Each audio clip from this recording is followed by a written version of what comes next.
जब भी हम औरतें अपने घरों में मलाई चलाते ना तो बहुत सारे बर्तन गंदे हो जाते हैं। हर बर्तन में चिकनाई लग जाती है, लेकिन आज हम केवल एक ही बर्तन में मलाई चलाएंगे भी, धोएंगे भी और यहाँ तक कि पकाएंगे भी। तो उसके लिए आप ले लीजिए यहाँ पर एक कुकर। कुकर वही लीजिएगा जिसका ढक्कन बाहर से लगता है। तो आपके पास जितनी मलाई है सारे कुकर में डाल दीजिए, और जितनी मलाई है उससे आधा आपको डालना है पानी ठंडा वाला। तो ठंडा पानी यूज़ करना है, बर्फ़ वाला, क्योंकि गर्मी है। तो पानी डालने के बाद अब मैं इसे चलाऊंगी ब्लेंडर से। अगर आपके पास ब्लेंडर नहीं है तो आप यहाँ पर विस्कर का यूज़ भी कर सकते हैं। तो ब्लेंडर को पहले इस तरीके से चलाइए, उठा उठा के नीचे रखिए, क्योंकि अगर हम एक साथ चलाएंगे ना तो चल नहीं पाए, क्योंकि मलाई ना बहुत ज़्यादा इकट्ठी होती है एक साथ। तो जैसे जैसे आप ब्लेंडर चलाएंगे तो मलाई इस तरीके से गाढ़ी हो जाएगी, क्रीम की तरह। और क्रीम की तरह गाढ़ी होते होते वो पानी छोड़ना शुरू कर देगी। तो अभी ना इस टाइम पर जो हमारा ब्लेंडर है वो थोड़ा सा ना हार्ड हो जाता है, यानी कि भारी भारी चलता है। तो ब्लेंडर को उठा उठा के आपको मलाई में चलाना है, और इस तरीके से चलाइए। देखिए सारी मलाई का घी बन गया है, पानी अलग हो गया है। कुकर में मलाई चलाने का सबसे बड़ा फ़ायदा तो ये होता है कि हम उसकी डंडी को अपने हाथ से पकड़ लेते हैं। अगर हम किसी भगोने में, परात में या फिर कढ़ाई में मलाई चलाते ना तो बहुत ज़्यादा वो बर्तन हिलता भी है और बहुत दिक्कत होती है हमें। तो सारे बर्तन अगर नहीं सानने हैं तो मेरी तरह कुकर का इस्तेमाल कीजिए।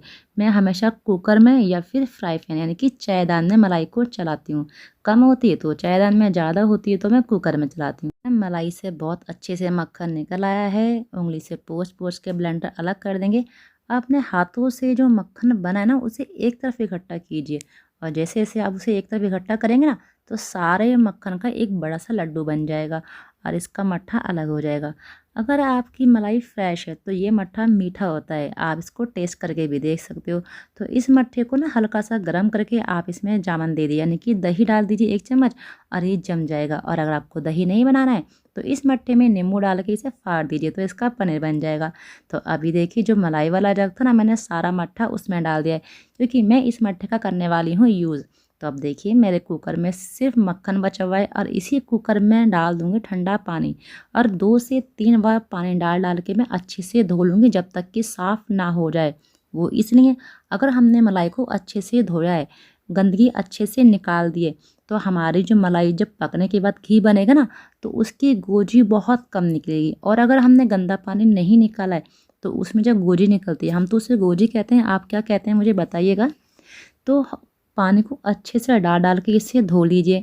और अच्छे से धोने का फ़ायदा एक ये भी होता है कि मलाई को जो हम बनाते हैं, यानी कि पकाते हैं, घी बनाते हैं, तो वो घी हमारा सालों तक ख़राब नहीं होता है।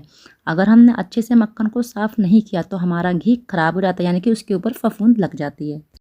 वैसे तो हर किसी का अपना अपना तरीका होता है मलाई चलाने का। तो ये तरीका मेरा था, मैंने बहुत सी वीडियो देखी थी, कोई किस तरीके से मलाई चला रहा है, कोई किस तरीके से। बहुत सारे बर्तन भी गंदे होते हैं कि एक बर्तन से दूसरे बर्तन में रखो, दूसरे से तीसरे बर्तन में रखो। भाई मैं तो इसी तरीके से चलाती हूँ, सिर्फ कुकर में ही। अब देखिए मैंने एक छोटा सा टिफ़िन ले लिया, क्योंकि मेरी जो मलाई है ये 1 हफ्ते की मलाई है। और हमारे यहाँ तो बिना मक्खन के रोटी पराठे खाए नहीं जाते हैं, आलू के पराठे हों या नमक के पराठे हों या फिर लच्छा पराठा हो। चाय ले लीजिए और ये मक्खन ले लीजिए, बहुत ही स्वादिष्ट लगते हैं वो पराठे। तो मैंने एक टिफ़िन भर के मक्खन निकाल दिया है, क्योंकि मेरे घर में तो बच्चों से लेके बड़े तक को मक्खन के बिना बिल्कुल भी पसंद नहीं आते हैं पराठे। तो अब ये देखिए ये रहा मट्ठा। सबको मक्खन पसंद है, लेकिन मुझे तो ये मट्ठा पसंद है। इस मट्ठे का भी मैं आपको बताऊंगी क्या करना है। देखिए जितना भी घी था हमारे जग में वो सारा हम इसमें डालकर गर्म करके इसका जामन जमाएंगे तो बहुत ज़्यादा चिकनाई रहेगी, क्योंकि इस मट्ठे में ना चिकनाई कम हो जाती है, तो किसी किसी को दही पसंद नहीं आता है। अब मैं आपको यहाँ बता रही हूँ एक बहुत ही ज़रूरी बात।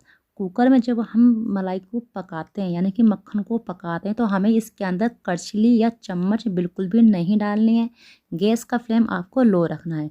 और इस मक्खन को घी बनने में लग सकते हैं 15 से 20 मिनट या 25 मिनट भी लग सकते हैं, क्योंकि हमें ये सारा प्रोसीजर जो है ना लो फ्लेम पर करना होता है। और लो फ्लेम पर ना आप इस तरीके से कुकर को हिलाते जाइए और चलाते जाइए।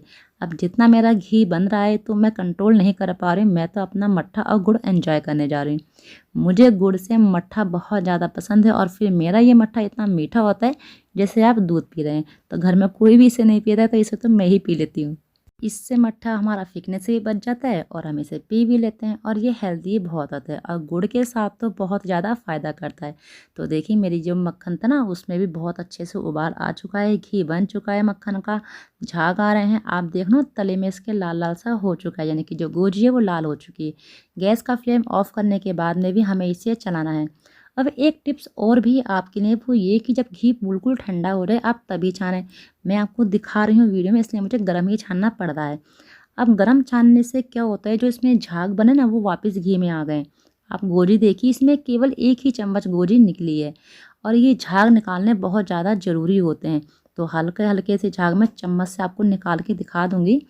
ये झाग जो होते हैं ना मलाई के ऊपर, यानी कि घी के ऊपर, मलाई के ऊपर नहीं, घी के ऊपर ना फफूंद लगने का कारण बन जाते हैं। तो हमें अपनी घी के ऊपर से ये सारे झाग निकाल देने हैं। आप इन झागों को फेंकेगा बिल्कुल भी नहीं। घर की जो हमारी देसी घी दानी होती है ना, जिसमें हम देसी घी रखते हैं रोटी पे लगाने के लिए, ये झाग आप उसमें डाल दीजिए, क्योंकि हमें वो घी स्टोर नहीं करना होता है और जो घी हमें स्टोर करना है हमें उसके झाग निकालने होते हैं। तो ये वाला जो घी है वेस्ट नहीं करना है, इसे रोटियों पर या फिर दाल में डालकर ख़त्म कर देना है। अब आप देख सकते हो कि ये घी कितना ज़्यादा साफ़ है और मैं आपको ना वो गोजी भी दिखाऊंगी कि कितनी गोजी आपकी बची है। मात्र 1 चम्मच भी नहीं है जो गोजी निकल के आएगी। केवल ध्यान किन किन बातों का रखना है कि आपको जब मलाई चलानी है तो उसे चलाने के बाद में अच्छे से धोना है और धोने के बाद में आपको जब मलाई पकानी है तो उसमें चमचा नहीं डालना है। अगर ऐसा करेंगे तो बहुत ही कम गोजी निकल कर आएगी आपके घी में से। चलिए आपको एक चीज़ और बता देती हूँ, यानी कि आपके लिए ये भी एक टिप्स है। जब मैं कुकर में अपनी मलाई चलाती हूँ ना, जब उसे उबाल लेती हूँ, ठंडा हो जाता है घी, और घी छानने के बाद मैं कुकर में डाल देती हूँ थोड़ा सा नारियल का बुरादा और बूरा और उसके लड्डू बांध लेती हूँ। इससे कुकर भी अच्छे से साफ़ हो जाता है। तो अब देखिए मैंने कुकर में से घी निकालने के बाद में पानी डाला, साबुन लिया और लोहे वाला जो जूना होता है ना उससे रगड़ दिया। मिनटों में हमारा कुकर साफ़ हो जाता है, बिल्कुल भी गंदा नहीं रहता है। क्योंकि किसी किसी को लगता है कि सिल्वर वाले बर्तन में कालिक लग जाती है और वो साफ़ नहीं होता है। तो मैंने कुकर भी आपको दिखा दिया है। मेरे बताए गए तरीके से आप मलाई चलाइए, बहुत ही लंबे समय तक घी चलेगा और गोजी भी बहुत कम निकलेगी आपकी। मिलती